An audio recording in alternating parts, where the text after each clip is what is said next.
So Pilate, wishing to satisfy the crowd, released Barabbas for them, and after flogging Jesus, he handed him over to be crucified.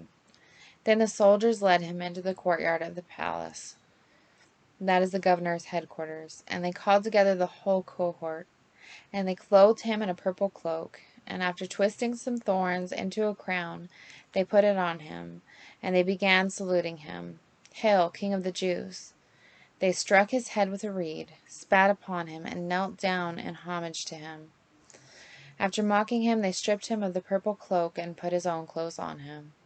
Then they led him out to crucify him. They compelled a passer-by who was coming in from the country to carry his cross. It was Simon of Cyrene, the father of Alexander and Rufus. Then they brought Jesus to the place called Golgotha, which means the place of a skull. And they offered him wine mixed with myrrh, but he did not take it.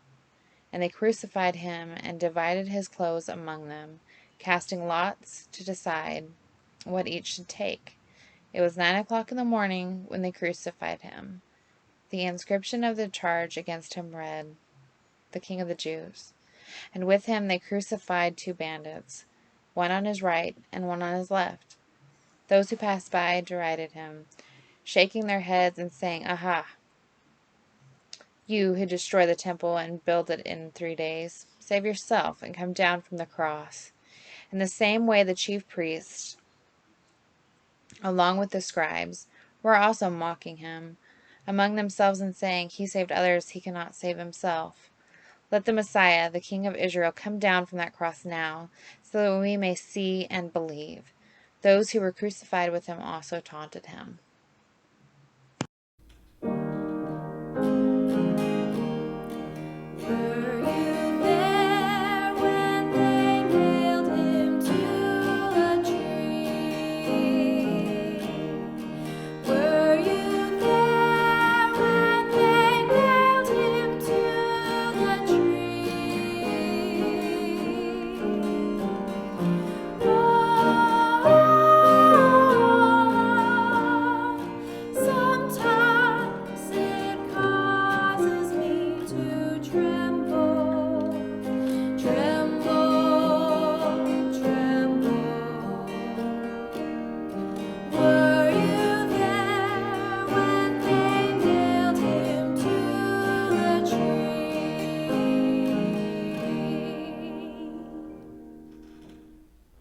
When it was noon, darkness came over the whole land until 3 in the afternoon.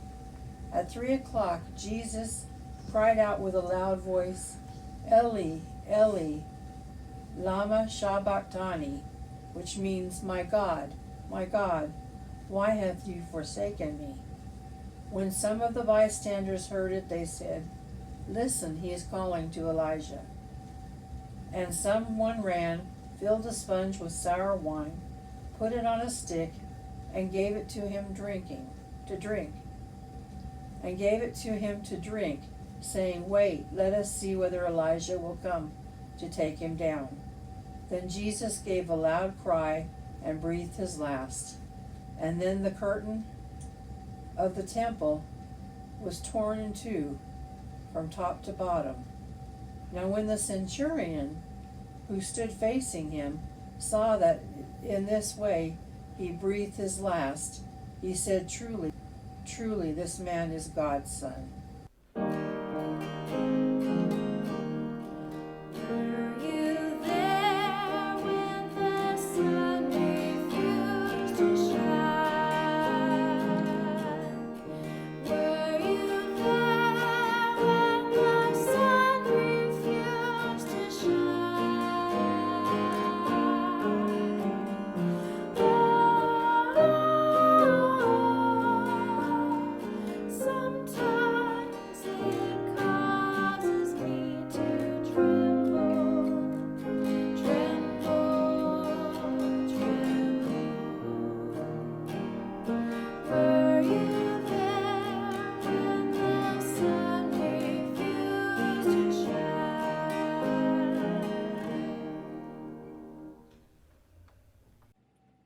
When evening had come, and since it was the day of preparation, that is, the day before Sabbath, Joseph of Arimathea, a respected member of the council, who was also himself waiting expectantly for the kingdom of God, went boldly unto Pilate and asked for the body of Jesus.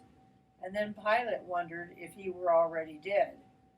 And summoning the centurion, he asked him whether he had been dead for some time. When he learned from the centurion that he was dead, he granted the body to Joseph.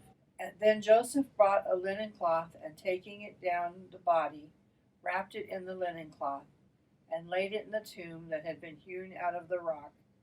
He then rolled the stone against the door of the tomb.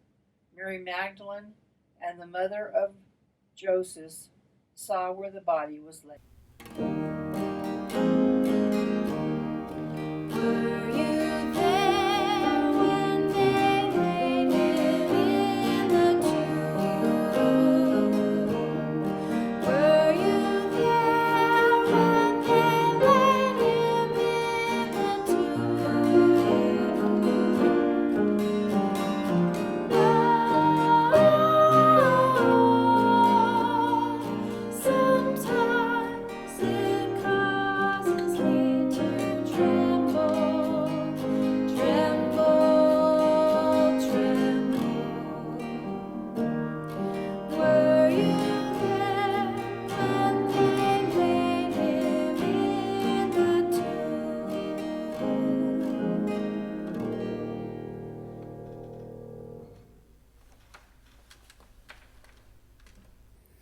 Church family, we stand in an empty sanctuary.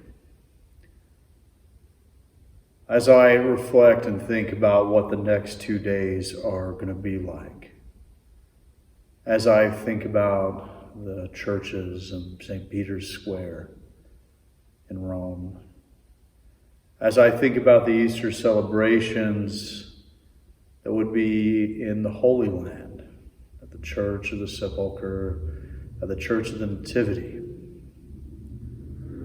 I realize that COVID-19 has taken from us something that is intimate and precious and special. And this particular Sunday, that is Good Friday, reminds me of the redemptive power of God's love. Good Friday is Good Friday because it is the day that Jesus Christ gave himself up for us on the cross. There are various ways of understanding the mystery of his sacrifice and his offering for us, but this we know, that once we were apart from God, and because of what Christ has offered, we are drawn near, and so this is Good Friday. And yet it remains to be the day of removal, the day of absence, the day of harrowing, the day of darkness, the day where the light seemed to be snuffed out. And in fact, it is the day where we strip the altar, that we remove the elements from the church, just as Christ died on the cross. We remove the signs of Christ from our presence, knowing and anticipating and hoping for what will come. Wherever you find yourself on this Good Friday, I hope that you spend it in anticipation and prayer. And while this Easter Sunday we will be separate from one another, it is a sacrifice that we do for the love that we have for one another.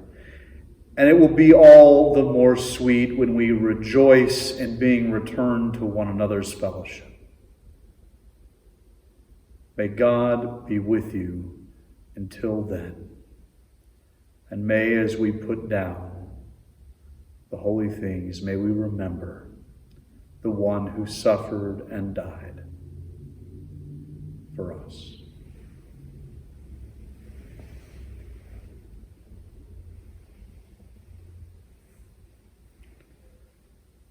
God be with you.